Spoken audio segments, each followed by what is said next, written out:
VNM के विशेष bulletin खबरें 2 बजे तक में आप सभी का स्वागत है। आइए देखते हैं क्या हो रहा है वडोदरा शहर और जिले में। भोपाल की गैस त्रासदी पूरी दुनिया के औद्योगिक इतिहास की सबसे बड़ी दुर्घटना है।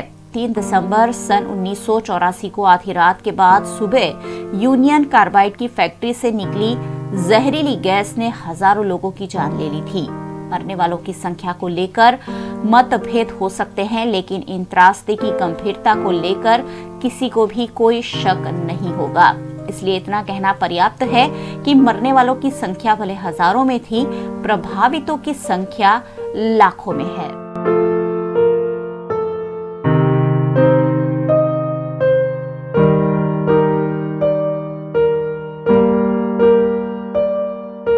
सरकारी आंकड़ों के मुताबिक इस दुर्घटना के कुछ ही घंटों के भीतर 3000 लोग मारे गए। हालांकि गैर सरकारी स्रोत माने कि ये संख्या करीब 3 गुना ज्यादा थी। इतना ही नहीं, कुछ लोगों का दावा है कि मरने वालों की संख्या 15,000 से भी अधिक रही होगी। जानकार सूत्रों का कहना है कि कार्बाइड फैक्ट्री से करीब 40 टन गैस का रिसाव हुआ और इसका कारण यही था कि फैक्ट्री के टैंक नंबर 610 में जहरीली मिथाइल आइसोसाइनाइड गैस से पानी मिल गया था। इस घटना के बाद जो रासायनिक प्रक्रिया हुई और परिणाम स्वरूप टैंक में दबाव बना और टैंक खुल गया और ये गैस वायुमंडल में घुल गई।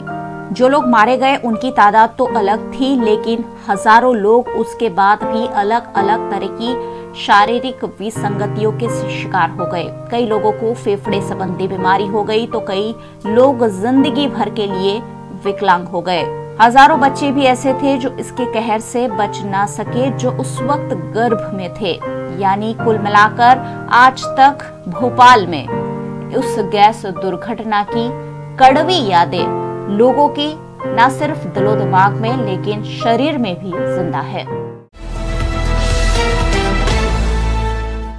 आज विश्व विकलांगता दिवस है। हर साल 3 दिसंबर को दुनिया भर में वर्ल्ड डिसेबिलिटी डे 2019 मनाया जाता है। इस दिन को मुख्य रूप से दिव्यांगों के प्रति लोगों के व्यवहार में बदलाव लाने और उन्हें उनके अधिकारों के प्रति जागरूक करने के लिए मनाया जाता है। 1992 के बाद से ही दुनिया भर में विश्व विकलांग दिवस मनाया जाने लगा। विकलांग दिवस विकलांग व्यक्तियों के प्रति आत्मसम्मान और उनके जीवन को बेहतर बनाने के समर्थन के उद्देश्य के साथ मनाया जाता है। विश्व विकलांगता दिवस 2019 की यूएन की आधिकारिक वेबसाइट के मुताबिक इस वर्ष की थीम विकलांग व्यक्तियों के नेतृत्व और उनकी भागीदारी को बढ़ावा देना 2030 के विकास के एजेंडे में एक्शन लेना है। ये विषय 2030 एजेंडा में समान और सतत विकास के लिए विकलांग व्यक्तियों के सशक्तिकरण पर केंद्रित है, जो किसी को पीछे नहीं छोड़ने का संकल्प करता है और विकलांगता को क्रॉस कटिंग के मुद्दों के रूप में मान्यता देता है। 3 दिसंबर को मनाए जाने वाले विश्व दिव्यांग दिवस को मनाने के भागरूप शहर की 50 जितनी दिव्यांगों के लिए कार्यरत संस्थाओं ने मिलकर विभिन्न कार्यक्रमों का आयोजन किया है। इस दिवस को मनाने के भागरूप वडोदरा शहर में जिलाधीश कार्यालय से रावपुरा, दांडिया बाजार और बदामड़ी बाग तक एक रैली निकाली गई, जिसमें बड़ी संख्या में शहर की विभिन्न दिव्यांग संस्थाओं के सदस्य पोस्टर और बैनर के साथ जुड़े।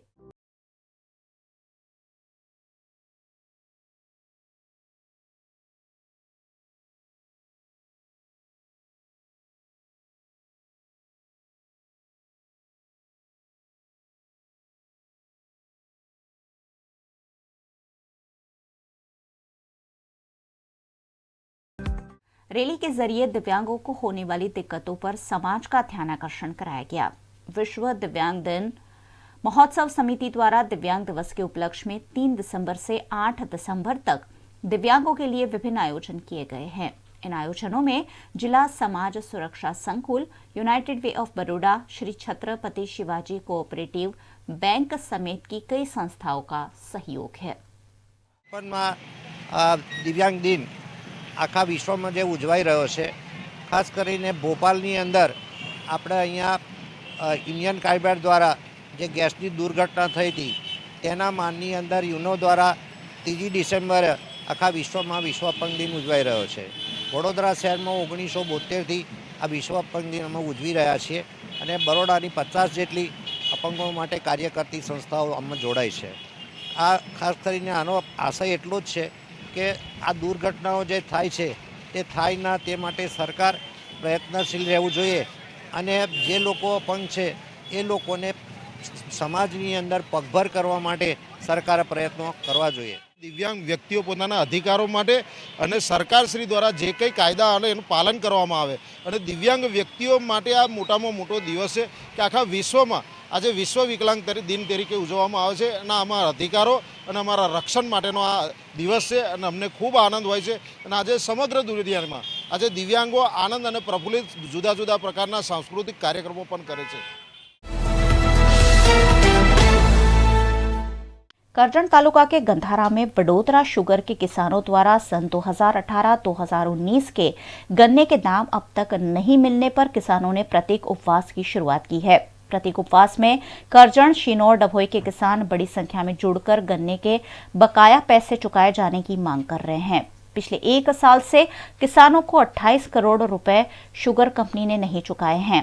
आर्थिक दिक्कतों से जूझ रहे किसान आखिरकार आज धरने पर बैठकर विरोध प्रदर्शन कर रहे हैं. इंकलाब जिंदाबाद, इंकलाब जिंदाबाद, સુગરનો ચોર કોણ છે? સતીશ બિજારિયા છે. સુગરનો ચોર કોણ છે? સતીશ બિજારિયા છે. ગંધારા સુગરની સામે ખેડૂતોએ આજથી 7 તારીખ સુધી પ્રતિક ઉપવાસ કરવાનું નક્કી કર્યું છે. કારણ કે શેરડીના ઉત્પાદકોએ જે નિયામક બોર્ડને બેસાડ્યું એ જ નિયામક બોર્ડે ખેડૂત ઉત્પાદકો પાસેથી પોતાની શેરડી પરસેવો પેદા કરીને શેરડી અહીંયા મોકલાવી અને એ શેરડી મોકલાયા પછી આજે તાલુકાના અન્ય તાલુકા જિલ્લા કક્ષાની આ જ્યારે સુગર હોય તો એવા મોટા ભાગના ખેડૂતોને 24 કરોડ રૂપિયા જેટલા આજે પૈસા મળ્યા નથી. અને ખેડૂતો એ અઘટિત ન બનાવો બને એટલા માટે સંગઠન એમને બીજી રીતે માનસિક રીતે મજબૂત કરવા માટે પણ પ્રયાસ કરી રહ્યો છે કે જેથી કરીને શેરડી ઉત્પાદકોના આગેવાનો અથવા તો ખેડૂતો આ જે પૈસા નહીં આપીને જે એમની પર ત્રાસ ગુજારવામાં આવી રહ્યો છે અને ખેડૂત એક બરબાદ થઈ રહ્યો છે એવા સંજોગોમાં સરકારને અમારી વિનંતી છે કે આ નિયામક મંડળ સામે તપાસ કરે.